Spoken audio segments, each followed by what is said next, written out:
السلام علیکم ورحمۃ اللہ وبرکاتہ۔ بسم اللہ الرحمن الرحیم۔ اللہ رب محمد صلی اللہ علیہ وسلم، نحن عباد محمد صلی اللہ علیہ وسلم۔ ناظرین محترم، آپ کی بارگاہ میں پھر سے میں ایک مسئلہ لے کر حاضر ہوا ہوں۔ یہ مسئلہ اتنا اہم ہے، اتنا خاص ہے کہ آج اکثر و بیشتر مسلمانوں کو یہ مسئلہ پتہ نہیں ہوتا ہے، اور چونکہ مسئلہ بھی باریک ہے، عام طور پر ہمارے مسلمان بھائیوں میں یہ کمی پائی جاتی ہے کہ مسئلے پتہ نہیں ہوتے ہیں، اس کے باوجود انہیں سیکھنے کی ضرورت محسوس نہیں ہوتی، وہ کسی سے مسئلہ پوچھنا نہیں چاہتے ہیں۔ حالانکہ اسلام ہمیں یہ درس دیتا ہے کہ جو بھی مسئلے آپ کو نہیں پتہ ہیں وہ اہل علم سے پوچھا کریں، تاکہ آپ مسئلہ جان سکیں اور اس مسئلے کے ذریعے، شریعت کے قانون کے ذریعے آپ اپنے جو بھی عمل کرنا چاہتے ہیں، جو بھی عبادت کرنا چاہتے ہیں، اس کو درست طریقے سے، اچھے طریقے سے کر سکیں۔ تو مسئلہ یہ ہے کہ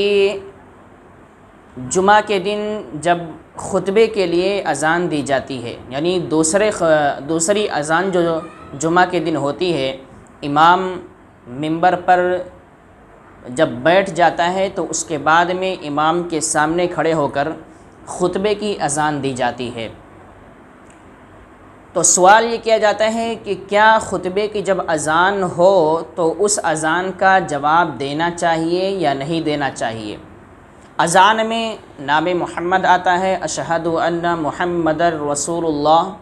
تو نام محمد پہ درود پڑھنا چاہیے، انگوٹھا چومنا چاہیے یا نہیں چومنا چاہیے؟ یا ایک سوال یہ بھی ہے کہ دو خطبوں کے درمیان میں، یعنی جب پہلا خطبہ ہو جاتا ہے، امام صاحب تھوڑے سے وقفے کے لیے بیٹھتے ہیں، اس کے بعد دوسرا خطبہ پڑھتے ہیں، تو دونوں خطبے کے بیچ میں جب امام صاحب بیٹھتے ہیں تو اس وقت دعا کرنی چاہیے یا نہیں کرنی چاہیے؟ تو یہ تین مسئلے ہیں جن کا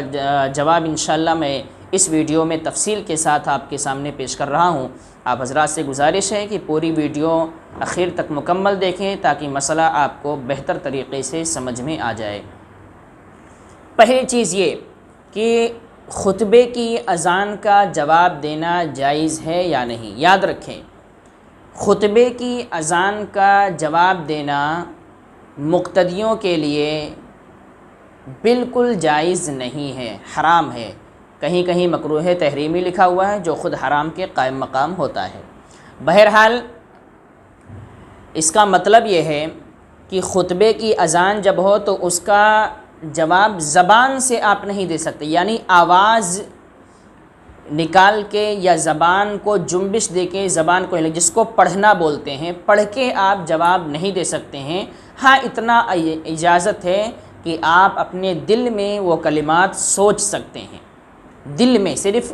تصور کر سکتے ہیں، اس کا زبان سے کہنے کی اجازت نہیں ہے۔ جیسے مؤذن جو ہے خطبے کی اذان کہے اللہ اکبر، تو اب مقتدی کو اللہ اکبر کہنے کی اجازت نہیں ہے۔ یہ مقتدی سے مراد وہ لوگ ہیں جو امام کے سامنے، امام منبر پر بیٹھا ہے، اس کے سامنے جو بھی جمعہ پڑھنے کے لیے حاضر ہیں، خطبہ سننے کے لیے حاضر ہیں، وہ سارے لوگ، ان کے لیے یہ حکم ہے کہ وہ زبان سے خطبے کی اذان کا جواب نہیں دے سکتے ہیں۔ ہاں، اس مسئلے میں امام کے لیے الگ حکم ہے۔ امام اگر زبان سے جواب دینا چاہے تو اس کو اجازت ہے، اس لیے کہ اللہ کے رسول صلی اللہ علیہ وسلم نے جو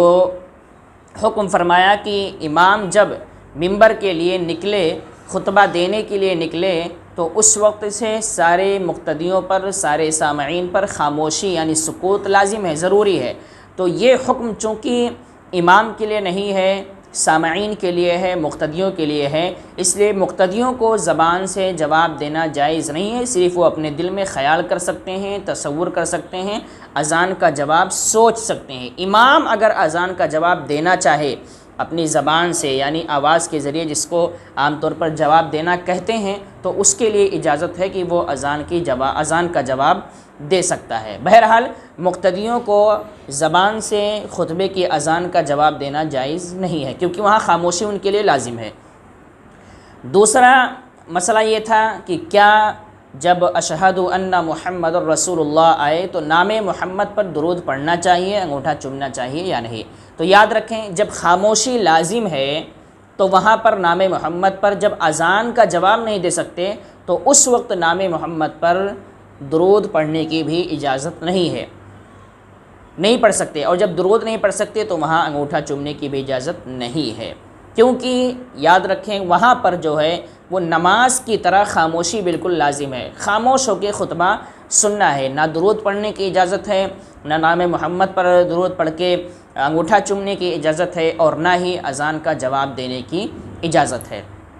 تیسرا مسئلہ یہ تھا کہ دونوں خطبے کے بیچ میں جب امام صاحب بیٹھتے ہیں تھوڑے سے وقت کے لیے، وقفے کے لیے، تو اس وقت دعا کر سکتے ہیں یا نہیں؟ تو وہاں پر دعا کرنے کا بھی یہی مسئلہ ہے کہ آپ ہاتھ اٹھا کر زبان کے ذریعے، آواز کے ذریعے دعا نہیں کر سکتے ہیں۔ وہاں پر بھی آپ دعا کر سکتے ہیں، بس اپنے دل میں تصور کر سکتے ہیں، جو بھی اللہ کی بارگاہ میں آپ کو فریاد کرنی ہے وہ آپ اپنے دل میں تصور کر سکتے ہیں، سوچ سکتے ہیں۔ اللہ دلوں کے حال کو جانتا ہے، انہ علیم بذات الصدور، وہ دلوں کے راز کو جاننے والا ہے، بہتر طریقے سے وہ جانتا ہے کہ آپ کے دل میں کیا چل رہا ہے، آپ کی فرمائش کیا ہے، آپ کی فریاد کیا ہے، وہ سمجھ جاتا ہے اور آپ کی مراد انشاءاللہ پوری کرے گا، اللہ آپ کی دعا قبول فرمائے گا۔ تو بہرحال دونوں خطبوں کے بیچ میں جو دعا کی جاتی ہے وہ اس دعا کے وقت نہ تو ہاتھ اٹھایا جائے اور نہ زبان سے کلمات ادا کیے جائیں، بلکہ آپ صرف جس طریقے سے بیٹھے ہیں بالکل نارمل انداز میں بیٹھے ہوں، اور اپنے دل میں جو بھی اللہ کی بارگاہ میں مراد پیش کرنی ہے، جو بھی آپ کو فریاد کرنی ہے، وہ اپنے دل میں صرف تصور کریں، سوچیں، آپ کی یہ دعا ہو جائے گی۔ اور انشاءاللہ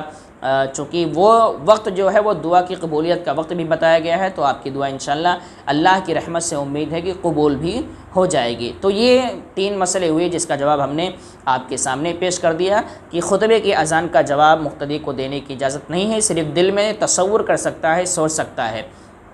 اسی طریقے سے درود شریف خطبے کے بیچ میں کہیں بھی آئے تو مقتدی کو پڑھنے کی اجازت نہیں ہے، نام محمد پر انگوٹھا چومنے کی اجازت نہیں ہے۔ دونوں خطبے کے بیچ میں جو دعا مانگی جائے گی اس دعا میں نہ تو ہاتھ اٹھانا ہے اور نہ ہی آواز کے ذریعے دعا کرنی ہے، صرف دل میں تصور کر لینا ہے، اللہ کی بارگاہ میں آپ کی دعا پہنچ جائے گی۔ السلام علیکم ورحمۃ اللہ وبرکاتہ۔